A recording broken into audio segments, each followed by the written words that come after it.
Hey, this is Doug Nilsen with Accurate Fishing Products again. Today we're going to do a little talk about lubricated drags. And we've been building reels for 30 years. We've kind of learned a lot over the years on what to do, what not to do. And so we thought we'd kind of go over some of the lessons we learned about reels and how we treat our drag washers. So anyways, on this reel here, there's a 600 narrow spool. I got my pressure washer, my stainless steel washer, and I got my fiber washer. And you can see they're the same on both sides of our reel, that's what we patented on our reel. So it's very unique in terms of our product line.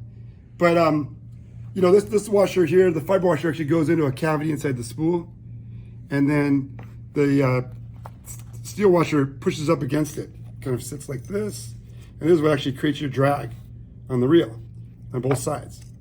So a while back, probably maybe after 5 or 6 years of making reels, we kind of learned that, once in a while we take a reel out and we go fish it.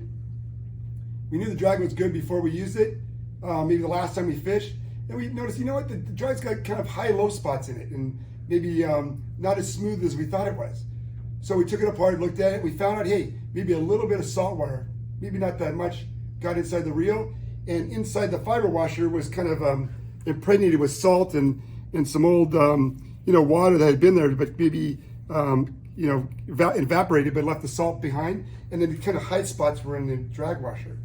So we thought to ourselves, hey, let's try to do some of this lubricated drag and see what happens. So we used Cal's grease here, which we've been using, probably since the beginning, 30 years or so, and we noticed a big difference in the quality of the drag because we actually impregnate the grease with a little paintbrush into the drag washer. We paint it on there on both sides, and once we put the grease in there, we learned that the drags got a lot smoother, they got a lot more consistent, and if you did somehow get water in there either while you're fishing it or later on, maybe it's sitting there with with water inside the drags just were always smooth and always good. And mainly I think is what happens with this grease is it really moves the salt water and the salt that's left behind away from the drag, and it just makes the drags really pure and smooth all the time.